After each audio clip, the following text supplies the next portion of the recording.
Hello అండి. Welcome to Subbu's kitchen. ఈరోజు వీడియోలో బెండకాయ టమాటా పచ్చడి ఎలా చేసుకోవాలో చూపించబోతున్నాను. చాలా ఈజీగా ప్రిపేర్ చేసుకోవచ్చు. చాలా టేస్టీగా కూడా ఉంటుంది.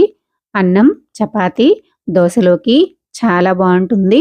తప్పకుండా మీరు కూడా ఒకసారి ఇలా ఈ ప్రాసెస్‌లో ఇంట్లో ట్రై చేసి మీకు ఎలా వచ్చిందో తప్పకుండా కామెంట్ చేయండి.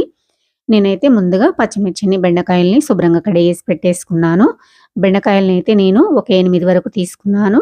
వీటిని అటు చివర, ఇటు చివర కట్ చేసి ఇలా చిన్న చిన్న ముక్కలుగా కట్ చేసుకున్నామంటే ఈజీగా ఫ్రై అయిపోతాయి. ఇప్పుడు ఒక కళాయి పెట్టేసుకొని అందులోకి నూనెను వేసుకోవాలి. 3 స్పూన్ల ఆయిల్ వేసుకొని ఆయిల్ హీట్ అయిన తర్వాత పచ్చిమిర్చిని వేసుకుందాము. నేనైతే 14-15 వరకు పచ్చిమిర్చిని తీసుకున్నాను. నేను తీసుకున్న కాయలు మంట తక్కువగా ఉన్నాయి కాబట్టి 15 వరకు తీసుకున్నాను. మీరు మంట కాయలైతే గనక ఒక 2 కాయలు తీసేసి వేసుకోండి.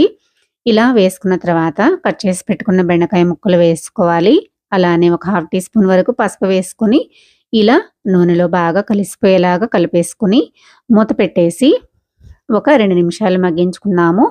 ఇలా 2 నిమిషాలకు ఒకసారి మూత తీసి మధ్య మధ్యలో కలుపుతూ ఫ్రై చేసుకున్నామంటే గనక ముక్కలనేవి మాడకుండా ఇలా ఒకే కలర్‌లో మనకి ఫ్రై అయిపోతాయి. ఇప్పుడు మళ్ళీ మూత పెట్టేసుకొని బెండకాయ ముక్కలు మెత్తబడేంత వరకు మగ్గించుకున్నామంటే సరిపోతుంది. చూసారు కదా! ఇప్పుడు బెండకాయ ముక్కలు మెత్తబడిపోయినాయి. ఇప్పుడు వీటిని తీసి ఒక ప్లేట్‌లోకి పక్కన పెట్టేసుకుందాము. ఇలా ప్లేట్‌లో తీసి పక్కన పెట్టేసుకున్న తర్వాత ఇప్పుడు అదే నూనెలోకి 2 బాగా పండిన పెద్ద టమాటోలను తీసుకొని ఇలా చిన్న చిన్న ముక్కలుగా కట్ చేసుకొని నూనెలో వేసుకోవాలి. నూనెలో బాగా కలిసిపోయేలాగా ఇలా కలిపేసుకొని టమాటోలో ఉన్న వాటర్ అంతా పోయి టమాటోలు మగ్గేంత వరకు ఇలా మూత పెట్టేసి మగ్గించుకున్నామంటే సరిపోతుంది. చూసారు కదా! ఇప్పుడు టమాటోలు అయితే మనకి బాగా మగ్గిపోయినాయి కదా! ఇలా మగ్గిపోయిన తర్వాత మనం స్టవ్ ఆఫ్ చేసేసుకొని ఇప్పుడు ఇందులోకి 2 రెబ్బల చింతపండును వేసుకొని ఒకసారి కలుపుకొని బాగా టమాటాలని చల్లారబెట్టుకోవాలి. ఇలా చల్లారేంత వరకు పక్కన పెట్టేసుకున్నాము. ఈలోపు ఒక మిక్సీ గిన్నె తీసుకొని మనం ముందుగా ఫ్రై చేసి పెట్టేసుకున్న పచ్చిమిర్చి, బెండకాయ ముక్కలను ఇలా మిక్సీలోకి వేసేసుకున్న తర్వాత ఇందులోకి తగినంత ఉప్పును వేసుకుందాము. నేనైతే కళ్ళు ఉప్పును వేసుకున్నాను. ఇలా ఉప్పును వేసుకొని కచ్చాపచ్చాగా గ్రైండ్ చేసి పెట్టేసుకోవాలి.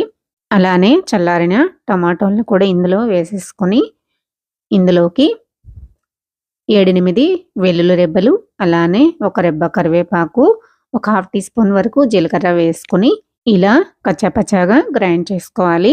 ఇలా గ్రైండ్ చేసుకున్నామంటే గనక పచ్చడి అనేది మనకి రోట్లో నూరుకోపోయినా కూడా రోట్లో నూరుకున్న టేస్ట్ వస్తుంది. ఇప్పుడు ఒక మీడియం సైజు పెద్ద ఉల్లిపాయని ఇలా చిన్న చిన్న ముక్కలుగా కట్ చేసుకొని వేసుకొని పల్స్ మోడ్లో ఒకసారి తిప్పేసుకున్నామంటే సరిపోతుంది.